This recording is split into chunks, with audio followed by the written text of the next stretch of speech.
Welcome to this Energy Quick Chat where we rub minds with stakeholders and players in the energy market. Now, Uganda marked a historic moment with the official launch of the oil drilling activities at the Kingfisher field. This signifies a major milestone towards achieving the 2025 goal of first oil production, promising significant economic and infrastructural advancements. To offer her unique perspective on the country's upstream oil and gas sector, I am joined by Anita Badagawa, an energy professional with a background in petroleum engineering. Thank you for joining us, Anita. Now, do you think Uganda is making progress as far as its oil and gas projects are concerned? Well, thank you, Justina, for having me. Thank you to the viewers. So going into the question, well, absolutely. I definitely am convinced that there is progress in the right direction in the oil and gas sector. And with the recent address by the Minister of Energy and Mineral Development of Uganda, we saw that she addressed the country with quite a number of progress areas that we have seen over the years. So I would like to say that with the oil discovery of Uganda that started in 2006, we have seen along the way, 18 years down the road, that the government of Uganda and Ministry of Energy and Mineral Development have created particular institutions to ensure that this oil and gas sector is taken to the next level.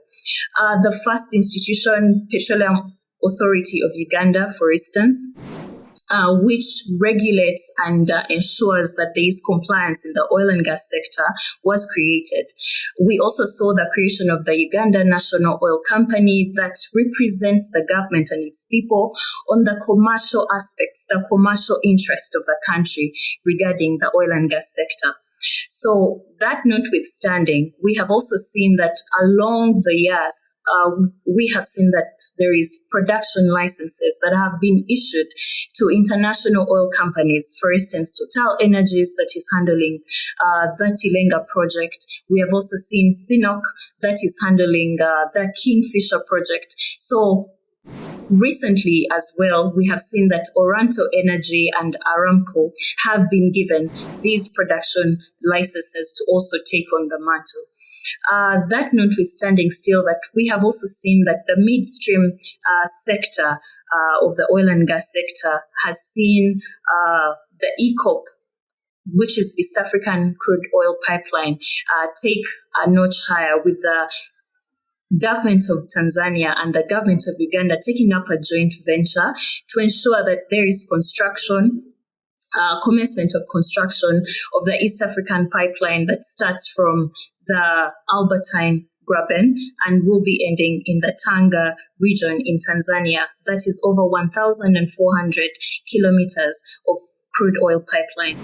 So with that said, we have seen that there's been a lot of progress on the oil and in the oil and gas sector of Uganda. Thank you.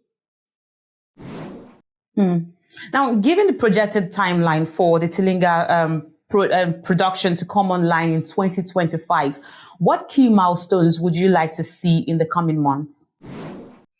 Okay, well, for me, definitely the first milestone I would like to see is that the local people of Uganda take on the advantage to participate in the oil and gas sector.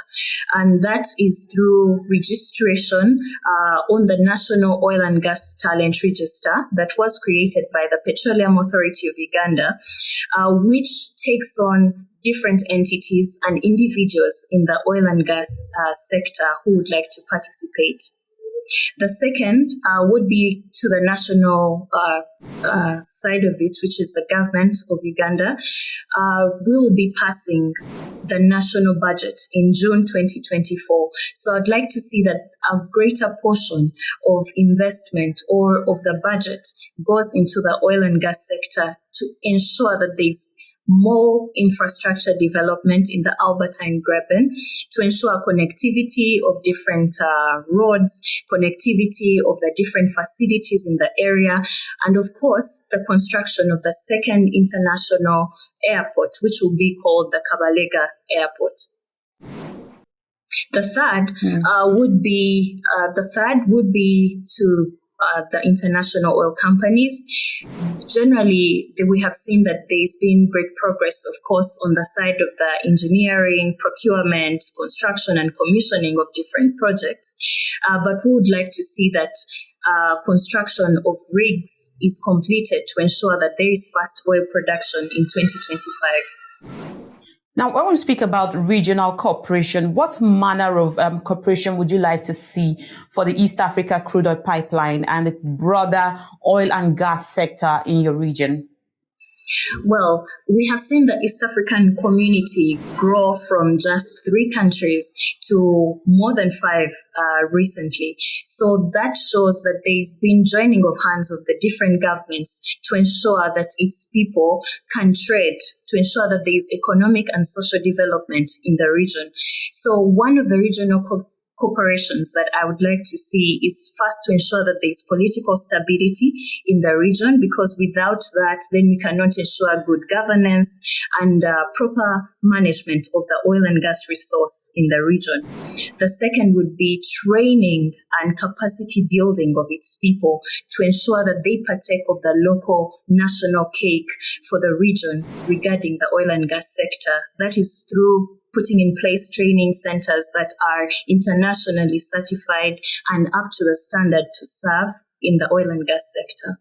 Last but not least, but also very important, is that the region should come together to ensure that oil and gas reserves are exploited in a responsible manner, in a sustainable manner. This is through pushing for decarbonization technologies in oil and gas exploration to ensure that we protect our environment and Mother Nature 25, 30, 40 years down the road, that we will be able to still be proud of our country and be proud of our region in general.